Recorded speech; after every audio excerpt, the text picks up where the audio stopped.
1년 뒤에 김 부장님은 계획대로 1천만 원의 배당금을 통장으로 받았습니다. 그런데 증권 계좌를 열어본 김 부장님은 그만 주저앉고 말았습니다. 배당금 1천만 원은 벌었지만 주식의 원금에 4천만 원의 손해를 본 겁니다. 도대체 왜 이런 일이 벌어지는 걸까요? 핵심은 배당 수익률을 계산하는 공식에 숨어 있습니다. 안녕하십니까, 경제학교 정선영입니다. 요즘 40대 50대 시청자분을 만나보면 가장 많이 하시는 말씀이 하나가 있습니다. 이제 주식으로 큰 대박 수익을 바라지도 않는다. 그저 은행 이자보다 조금 더 나은 배당주를 사서 노후에 월세처럼 꼬박꼬박 배당금이나 받고 싶다. 저는 생각하기에 이게 가장 정말 훌륭하고 현실적인 목표라고 생각합니다. 그러니까 은퇴가 눈앞에 다가온 시점에서는 공격적인 투자보다는 내 자산을 지키면서 안정적인 현금 흐름을 만들어내는 것이 사실 무엇보다 중요합니다. 그런데 말입니다, 바로 이 안정적인 배당이라는 달콤한 환상이 오히려 여러분들의 소중한 노후 자금을 통째로 날려버리는 무서운 덫이 될 수 있다는 사실 혹시 알고 계십니까?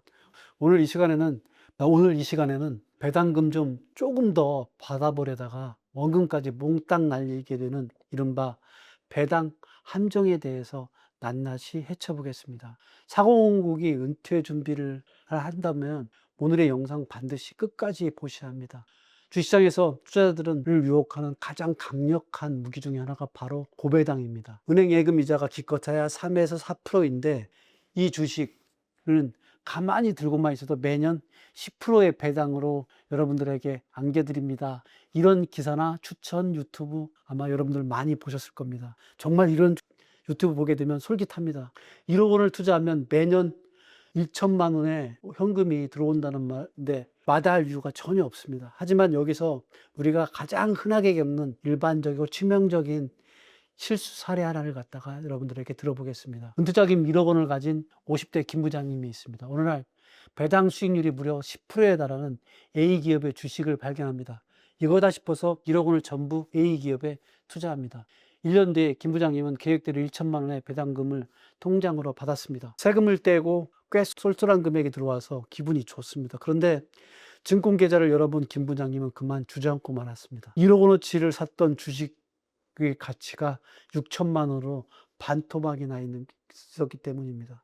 배당금 1천만 원은 벌었지만 주식의 원금에 4천만 원의 손해를 본 겁니다. 결과적으로 김 부장님의 총 자산은 1억 원에서 7천만 원으로 3천만 원이나 증발해 버린 겁니다. 배당금을 받으려다가 원금을 날렸다. 바로 이 말이 이럴 때 쓰이는 겁니다. 도대체 왜 이런 일이 벌어지는 걸까요?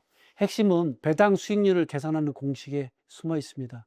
배당 수익률은 주당 배당금을 현재 주가로 나눈 값입니다. 즉 주당 배당 수익률이 비정상적으로 높게 나오는 이유는 딱 두 가지입니다. 기업이 돈을 엄청나게 잘 벌어서 배당금을 확 늘렸거나 아니면은 기업의 상황이 너무나 안 좋아서 주가가 반토막 났거나입니다. 안타깝게도 주식시장에서 눈에 띄는 고배당주의 10중 8구는 후자입니다. 기업의 실적이 나빠지고 미래 성장이 없어서 사람들이 주식을 내다 파니까 주가가 폭락합니다. 주가가 폭락하니 과거에 주던 배당금 액수만 대비해봐도 배당 수익률이 8%, 10%로 높아 보이는 착시 현상이 일어나는 겁니다. 이것이 바로 주식시장의 4050 은퇴자들이 노리고 파놓은 고배당의 덫인 것입니다. 더 끔찍한 사실은 이렇게 실적이 나빠진 기업은 결국 다음에 배당금을 깎거나 아예 없애버린다는 것입니다. 이것을 배당 컷이라고 부릅니다. 배당을 줄인다는 소식이 발표되면 주가는 어떻게 될까요? 고배당 하나만 믿고 들어왔던 투자자들마저 전부 도망을 가면서 주가는 그야말로 지하실을 뚫고 바닥으로 추락합니다. 원금 손실은 걷잡을 수 없이 커져갑니다.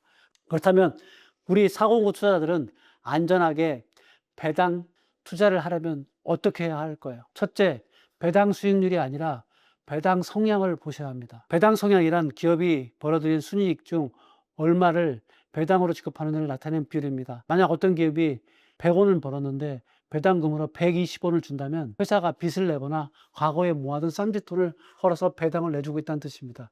이런 기업의 배당은 절대 오래갈 수 없습니다. 일반적으로 배당 성향이 30%에서 60% 사이를 꾸준히 유지하는 기업은 안전합니다. 둘째, 현재의 고배당보다 과거의 배당 성당을 확인하십시오. 당장 10%를 주는 기업보다 처음에는 2%였지만 매년 실적이 좋아져서 10년 연속으로 배당금을 올려주는 기업이 진짜 알짜배기입니다. 이런 기업들은 배당 성장주라고 부릅니다. 회사가 돈을 잘 버니까 배당을 늘려주고 덩달아 주가도 꾸준히 우상향합니다. 원금도 지키고 배당이 늘어나는 유일한 방법입니다. 셋째, 고배당을 미끼로 삼는 쇠퇴 산업을 피하십시오.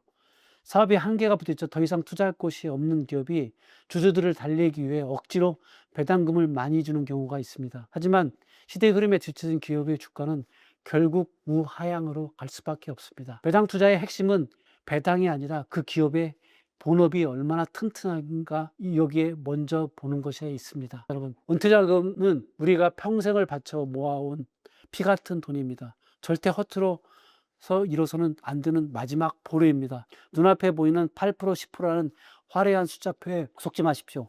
그 숫자 이면에 감춰진 기업의 진짜 건전성을 확인하는 것, 그것이 여러분의 노후의 원금을 지키고 평안한 노후를 완성하는 첫걸음입니다. 주식 투자는 단순히 수익을 추적하는 것이 아니라 내 자산을 안전한 곳에 배치하는 전략입니다. 오늘 말씀드린 배당 함정을 꼭 기억하시고 여러분의 포트폴리오를 다시 한번 점검해 보시기 바랍니다. 지금까지 경제학교의 정선영이었습니다. 오늘은 제가 그동안 보아왔던 주변에서 주식을 투자하셨던 분들이 겪게 되는 현실적인 상황들에 대한 것들을 여러분들에게 말씀드렸습니다. 그 상황 속에서 여러분들에게 가장 들려드리고 싶은 핵심 한 가지는 키워드는 이겁니다. 여러분들의 주식들을 통해서 투자하려는 것들이 결코 여러분들의 미래의 노후의 안전한 자산을 갖다 지킬 수 있는 유일한 방법이 아니라는 거. 여러분들이 주식을 만약에 투자하시겠다면 미래의 안전을 지킬 수 있는 그 방법들에 대한 것들을 명확하게 숙지하시고 그 주식 투자에 뛰어들어야 된다는 이 얘기를 해드리고 싶었습니다. 여러분들은 주식 투자가 여러분들을 모든 걸 해결해 줄 수 있는 만병통치약이 아니고 여러분들이 노후 자산을 증식시킬 수 있는 방법으로 갈 수 있는 하나의 길이라는 거, 이 부분들에 대한 것들을 명심하길 바라는 마음으로 말씀을 드렸습니다. 고맙습니다.